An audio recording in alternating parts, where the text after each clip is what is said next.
So what's going on, guys? Welcome back to another video. In today's video we're going to be taking a look at MIUI for Poco running on the Redmi Note 4. So I'm finally back. I surely hope my daily videos will be back. I'm trying to keep the promise, but I wasn't that well for almost a whole month. Like, it's been 2 years I haven't taken a whole leave more than like 2 to 3 days from YouTube, and it's been a long since I have like continuously uploaded videos. It's been a month and I feel extremely sad and bad for you guys at the same time that I missed so much content that I could bring to you guys, but now it's outdated. But I'm finally back and the lit content will be on. Also, I'm currently working on a newer setup which you will see soon in the next month or so. But let's just take a look. So as you can see, this is a Redmi Note 4, the Mido, successfully running Snapdragon 845 ported ROM. So if you're actually wondering, yes, this is actually a semi GSI. Well, not actually semi GSI, it could be a normal GSI cause it's actually specifically made for the Redmi Note 4. This couldn't actually work on the Redmi Note 5 Pro cause the vendors are actually patched too. And surprisingly, compared to the Redmi 6 Pro port, which was based on the Snapdragon 625 and it was for almost all the devices, this is a specific port for a Redmi Note 4.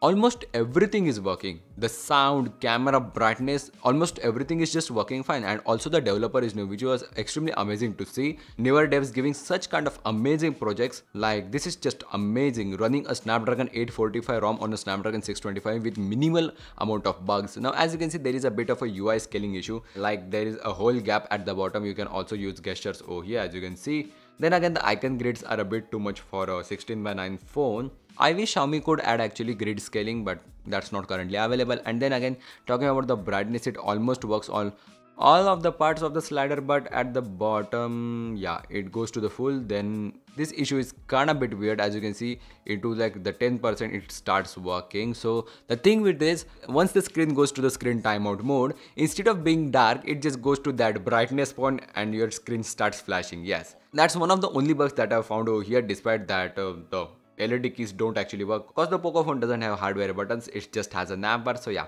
the navbar keys will probably never work. Again, the volume is working and it's much louder than before. Like, I can just go to YouTube. Again, the apps open extremely quick. Like, you can just tap app, wait a second or so and it's fully loaded. Currently, I noticed I don't actually have Wi-Fi, so we will just take a look at it later on. And then the apps. Poco for MIUI is basically the same thing. You just get a newer launcher and theme, and there are some animations changed. Again, they say there are under the hood optimizations, and yeah, they do really shine over here. Like, the apps open like extremely quick. You can just tap app and it's ready to open. You can again close both of them, tap it, and it's just ready to open like that. This is called AI preloading in Android Oreo. Then again, you can just again tap any app and it just opens. It's so quick. Again, for camera, you have MIUI 9 camera. For somewhat weird reason, developer didn't include the MIUI 10 one. Maybe he would do it later on, but you can always use your favorite Gcam. Yes, the Pixel 3 Gcam actually works in this ROM, as this is based on Android Oreo. And then again, you just have your normal apps. Again, the app opening times are just crazy fast. You can just tap app and it opens. It's just crazy for Snapdragon 625. Under the hood optimizations do really shine. But now let's just take a look at the speaker, as I told you.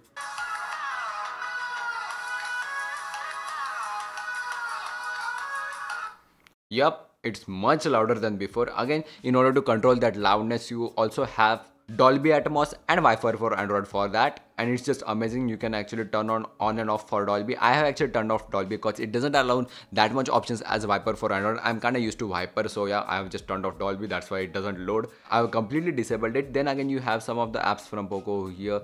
Like, there is nothing new, but you do get Sony's album app, just your normal stuff. Again, what developer has added? Again, you have Walkman over here. Again, he has just added so much stuff. Damn, the developer really cares about his songs. And yeah, that's basically it for the apps. You also get the color grid from Poco, which is extremely handy. I actually used this launcher on my Note 9 for some time and it's just amazing. Then again, if you go here to the wallpapers, you have some extra wallpapers. You'd also get a live wallpaper support, which is again great. You have some Poco wallpapers, which are again looking amazing on our Redmi Note 4. Again, going to the settings app, you do have an update, but just don't update, it will brick your phone. Just go to the about phone, PocoPhone, model number Poco F1, Android version 8.1.0 Oreo. Yeah, those who have been dreaming running MIUI Oreo on the Redmi Note 4, here you go. Now the installation video for this thing would be tomorrow because it's pretty easier and most of you won't actually like this Poco MIUI. So I will be just showing it for the normal MIUI 10 running Android Oreo, but I will just upload that later on with much more easier method. Then again, it actually shows you real specs over here, which is again amazing. Scrolling down, you actually have a newer theme over here. As you can see, it also runs throughout the quick settings panel. I don't really love it, but yeah, it's good. Going down to the display, colors, you get your standard contrast and colors over here, which is a bit weird and disappointing that you don't get the Poco's or the Mi 8's color optimizer, which is a RGB circle, and it's much more helpful than this thing. Then your text size, double tap to wake.